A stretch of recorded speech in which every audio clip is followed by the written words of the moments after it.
जब देखा तब रात दिन तू पढ़ाई करत रहेला। हाँ। घरे के क्यों काम नहीं करके खाली पढ़ाई करेला। हाँ। तो तोहरा के कुछ पता होता बा? का पता बा, जैसे पूछबू तब नु। अरे धीरे धीरे तू बियाह करे लायक हो गई बड़ा। हाँ। थोड़ा मेहरारू के बारे में कुछ जानकारी बा ना कि मेहरारू के कैसे रखे के चाहिए, कैसे पहिरावे के चाहिए, कैसे खियावे के चाहिए। बे हो भौजी, ई किताब में कुल थोड़े लिखल बा कि कैसे रखे के चाहिए मेहरारू के। अरे तो थोड़ा दिमाग तो बा ना। दिमाग बा, तू सिखा देबो नु बाड़ू नु। सुना हम एगो तोहरा से सवाल करल चाहत बनी। अच्छा सवाल कैसन हो? सुना हम बतावत तनी, ध्यान से सुनी हो। हाँ।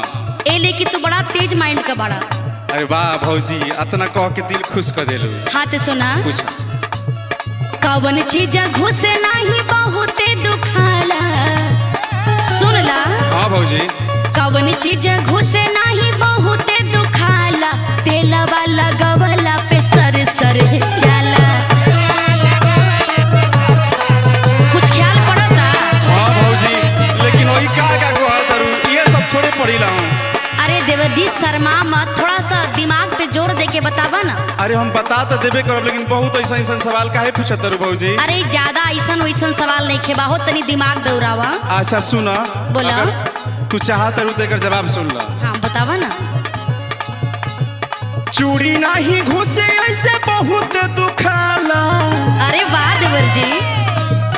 चूड़ी नहीं घुसे ऐसे बहुत दुखाला, तेलवा लगावला पर सर सर जाला। पहला नंबर से तो पास होइए गईला। अरे भौजी का करी, बता वही के नु पड़ी।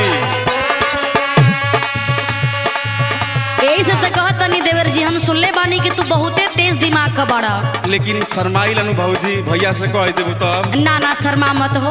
ओके। दूसरा सवाल हमार। पूछिए। हाँ सुनिए। हाँ। कवन चीज डालल जाला देवरू चुनियाई के। बे हो भौजी। सुना। हाँ।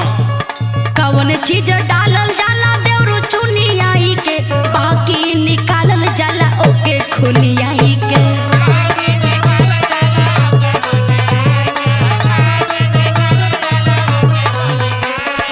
समझ रहे हैं ना?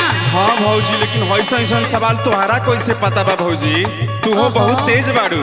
तोहरा समझ में का बता? ना हमरो भौजी बहुत तेज बिया हो। सुना। अच्छा तो खुदा मत, सवाल के जवाब दा। आई सुन ला जवाब। बोला। पनावा के डालल जाला भौजी चुनियाई के। अच्छा। पनावा के डालल जाला भौजी चुनियाई के, बाकी निकालल जाला ओके खुनियाई के। अरे वाह देवर जी।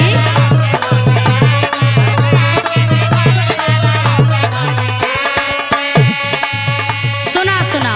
हाँ भौजी। ई सवाल तोहरे खातिर बहुत स्पेशल बा। कौन सवाल पूछ लो? यदि एके बता देबा तो तू हमारे परीक्षा में पास हो जाइबा। अच्छा ठीक है, कोशिश करेंगे भौजी। हाँ तो सुनिए ना। हाँ। कवन चीज लाई की करावे रोई रोई के। वाह रे भौजी। सुना। हाँ। कवन चीज लाई की करावे रोई रोई के, बाद में अपने से डाले टोई टोई के। वाह रे भौजी, बहुत तेज है हमारी भौजी। तोहरा समझ में का होता हो? समझ में आ रहा है, हमारी भौजी पढ़ी लिखी है हमसे भी ज्यादा। बिल्कुल बिल्कुल। हाँ सुनिए। हाँ बोलिए। इसका जवाब भी सुनेंगी? जवाब इसका दूं? हाँ हाँ बिल्कुल। सुनिए। बोलिए। कानावा में छेदा करावे रोई रोई के। अच्छा। सुनिए। बोलिए ना। कानावा में छेदा करावे रोई रोई के, बातों में वो अपने से डाले टोई टोई के। अरे देवर जी आप भी कम नहीं है, बहुत पहुंचे फकीर हो। अरे भौजी आपका आशीर्वाद है। कवन चीज घुसे नहीं बहुते दुखाला। चूड़ी नहीं घुसे ऐसे बहुत दुखाला। कवन चीज घुसे नहीं बहुते दुखाला। चूड़ी नहीं घुसे ऐसे बहुत दुखाला। कवन चीज घुसे नहीं बहुते दुखाला। मान गए देवर जी। अरे थैंक यू भौजी।